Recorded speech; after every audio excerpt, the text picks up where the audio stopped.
फूलों सी नाजुक उस लड़के से कोई तो रिश्ता है मेरा, वरना उसे देखते ही दिल इतना बेचैन क्यों होता है। उसकी आंखों में मैं अपना अश्क क्यों ढूंढने लगता हूँ। एक अजनबी लड़की के होठों से अपना नाम क्यों सुनना चाहता हूँ। मेरा दिल कह रहा था कि एक बार उससे अपने दिल की बात कह दूँ। मैं मौके की तलाश में था। उस दिन वह कॉलेज कैंटीन में अकेली बैठी कुछ पढ़ रही थी।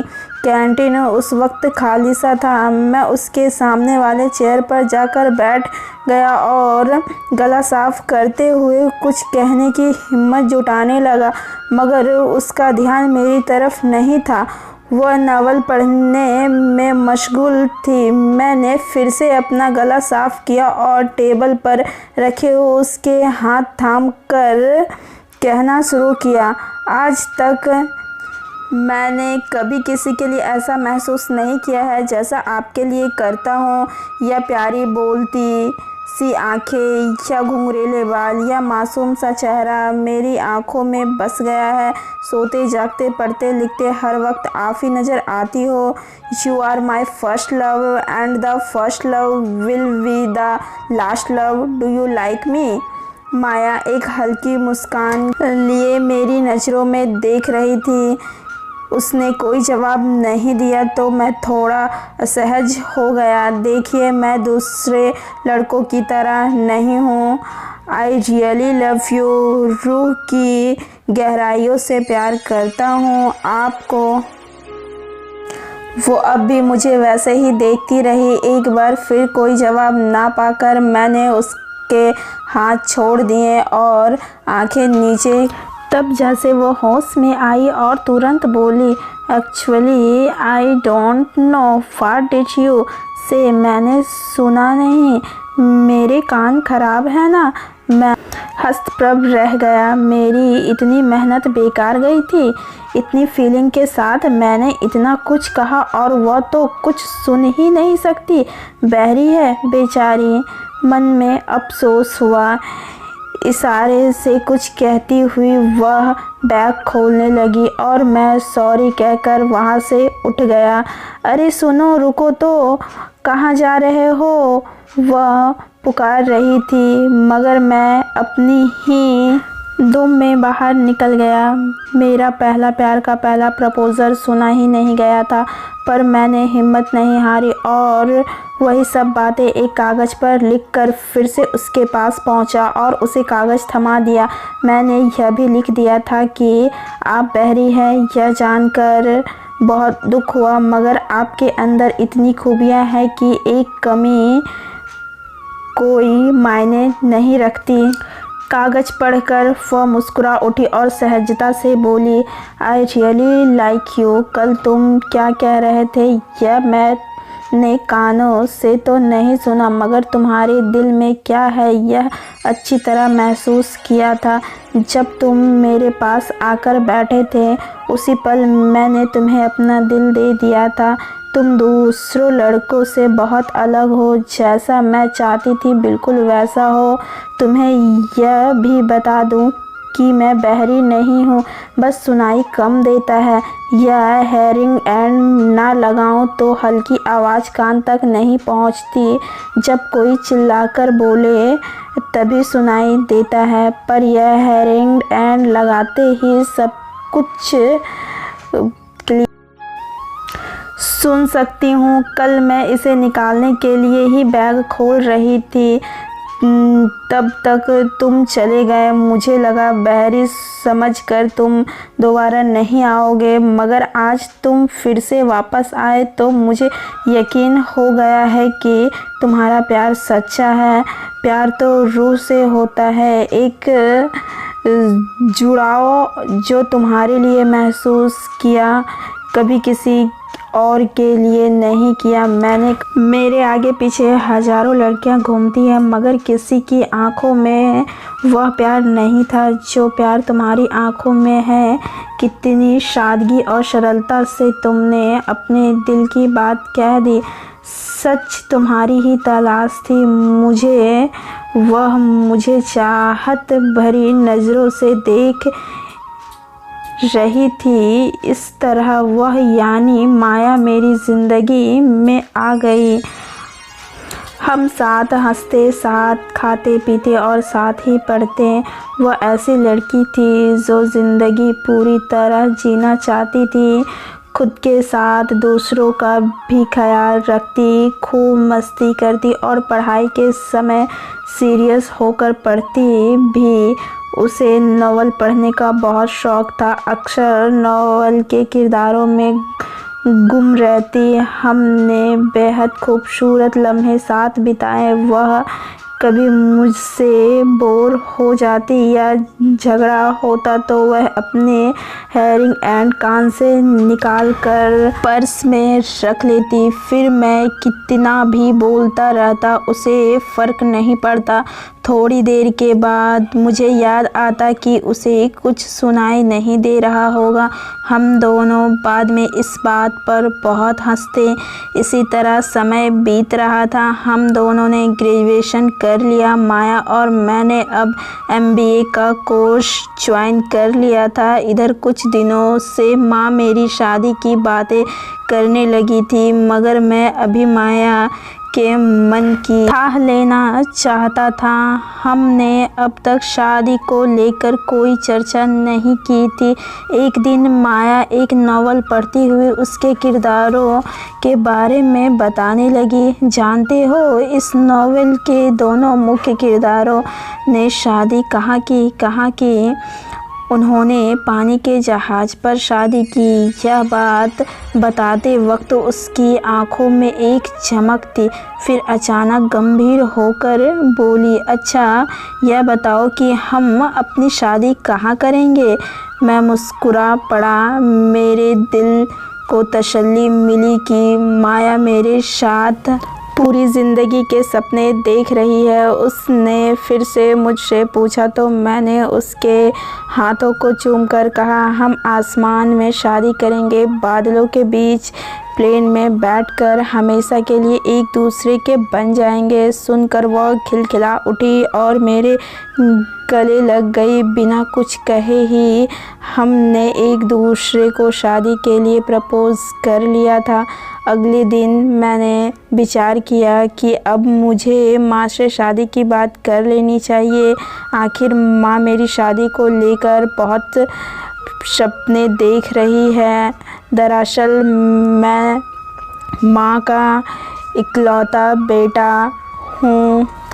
बड़ी दीदी की शादी हो चुकी है और पापा 2 साल पहले हमें छोड़कर जा चुके हैं। सही मायने में माँ के सिवा मेरा कोई नहीं था। मैंने माँ को हर बात सच बताने की ठानी और उनके पास पहुँच गया। माँ, आप काफ़ी समय से पूछ रही थी ना कि मैं शादी कब करूँगा, तो बस आज आपसे यही कहने आया हूँ कि मैं अब शादी के लिए तैयार हूँ।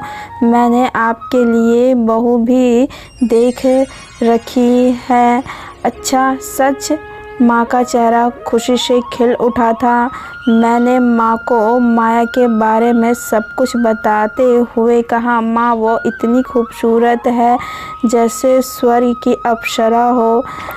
सांचे में ढला हुआ उसका बदन और मन से इतनी भली लड़की है कि क्या बताऊँ। आंखें इतनी प्यारी है कि किसी को देख ले तो वह फिर से जी जाए, और बाल तो ऐसे कि आप देखोगी तो ना तो आपको लगेगा कि उसके अंदर कुदरत ने केवल खूबसूरती ही भर दी है, पर माँ उसे नज़र ना लग जाए इसलिए कुदरत ने एक छोटी सी कमी भी रख छोड़ी है। मेरी आवाज़ थोड़ी धीमी हो गई थी। कमी? कैसा कमी बेटा? माँ ने पूछा। माँ, उसके कानों में समस्या है, सुनने की समस्या। यह क्या कह रहा है तू? मेरा इकलौता बेटा एक बहरी लड़की से शादी करेगा? लोग क्या कहेंगे? और भला तुझ में कौन सी कमी है जो तू ऐसी लड़की लाने की सूझी? माँ एकदम से भड़क उठी। अरे माँ, वह बहरी नहीं है, बस ऊंचा सुनती है, मगर हेयरिंग एड लगाकर सब कुछ सुन सकती है। मैंने माँ को समझाना चाहा, मगर माँ अड़ गई थी। अरे बेटा, वह हर समय तो मशीन लगाकर नहीं रहेगी ना।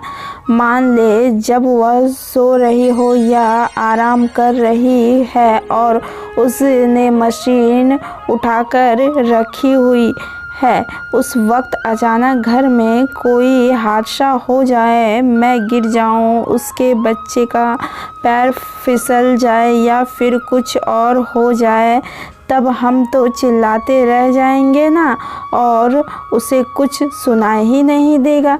बेटा, आंखों देखी मक्खी नहीं निगली जा सकती, केवल खूबसूरत होना काफ़ी नहीं है, घर भी तो चलाना होगा ना।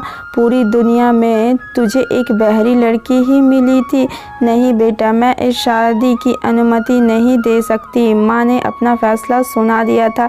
इसके बाद मैंने माँ को लाख समझाना चाहा, मगर वह नहीं मानी। माँ ने मुझे साफ शब्दों में कहा,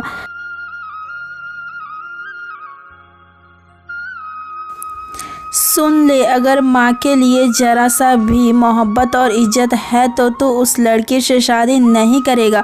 उसे भूल जा या फिर मुझे भूल जा। मेरे लिए माँ से बढ़कर कोई नहीं था, सो मैंने माँ के बजाय माया को भूलना ही मुनासिब समझा। मैं माया से दूरियां बढ़ाने लगा। वह करीब आने की कोशिश करती तो मैं वहाँ। एक दिन उसने मेरा हाथ पकड़कर नम आंखों से पूछा, तुम मुझे अवॉइड क्यों कर रहे हो मनीष? मुझसे शादी नहीं करोगे? नहीं, मैं तुमसे शादी नहीं कर सकता, तुम किसी और को देख लो। मैंने जानबूझकर बात इतनी ख़राब अंदाज में कही ताकि उसे बुरा लगे और वह मुझसे दूर हो जाए। सचमुच ऐसा ही हुआ। माया भड़क उठी, किसी और को देख लो, इसका क्या मतलब होता है मनीष? आज तक हमने एक साथ कितने ही सपने देखे और तुम। हाँ, मैं कह रहा हूँ कि किसी से भी कर लो शादी और मेरा पीछा छोड़ो। कहकर मैं उससे हाथ छुड़ाकर घर आ गया और फिर कमरा बंद कर शाम तक रोता रहा। मैं जानता था अब माया कभी भी मुझसे बात तक नहीं करेगी।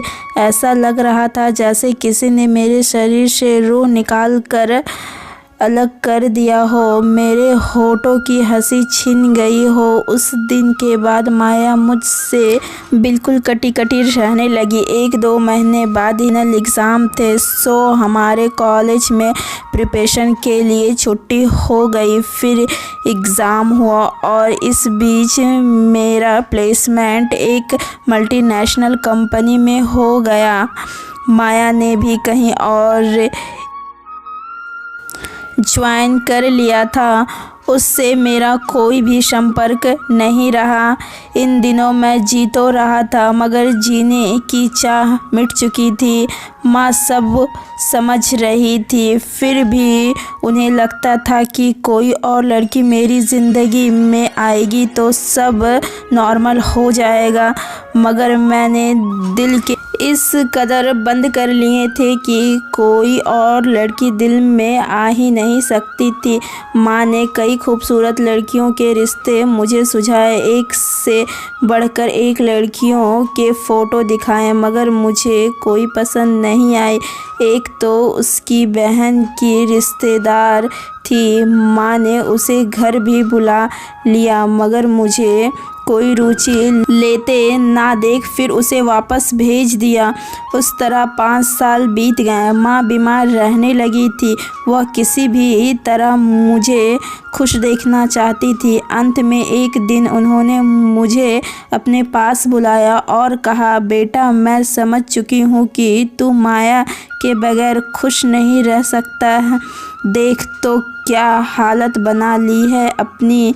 जा, मैं कहती हूँ माया को ही अपना ले। माँ हूँ, तेरे चेहरे पर यह गम मैं बर्दाश्त नहीं कर सकती। माँ की बात सुनकर मैं फूट फूट कर रो पड़ा। माँ, अब अनुमति देने से क्या होगा। 5 साल बीत चुका है, उसने कब की शादी कर ली होगी। मेरा कोई कांटेक्ट भी नहीं है उससे। मैंने बुझे स्वर में कहा, बेटा मेरा दिल कहता है अगर वह भी तुझसे प्यार करती होगी तो उसने भी ज़रूर अब तक शादी नहीं की होगी। मैंने माँ की बात का मान रखा और अपनी ज़िंदगी को ढूंढने निकल पड़ा। बड़ी मुश्किल से उसकी सहेली का पता मालूम किया जो ससुराल में थी। मैंने उससे माया का पता पूछा तो उसने कहा कि उसे भी कुछ नहीं पता। शायद माया ने उससे कुछ भी ना बताने का वादा किया लिया होगा। बाद में मैंने 1-2 दोस्त से भी बात की मगर किसी को भी उसके बारे में पता नहीं था। फिर एक दिन अचानक मेरी मुलाकात कॉलेज के एक लड़के से हुई जो दिल ही दिल में माया को चाहता था। हाल चाल पूछने पर उसी ने माया का जिक्र छेड़ा। उसने बताया कि वह एक मीटिंग के सिलसिले में शिमला गया था, वहीं माया से मुलाकात हुई थी। वह अपनी कंपनी को रिप्रेजेंट कर रही थी। क्या वह शादीशुदा है? मैंने छूटते ही पूछा तो वह हंस पड़ा। उस समय तक मतलब करीब 3 महीने पहले तक तो वह अविवाहित ही थी।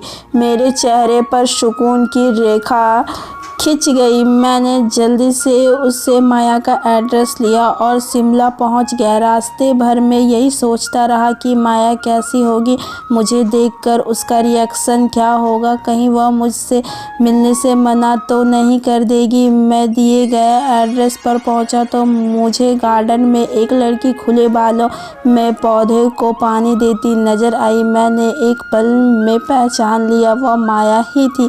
चेहरे पर वही सादगी भरी मुस्कान और ललाट पर सूर्य सी लाली, बेहद हसीन गजल सा उसका व्यक्तित्व।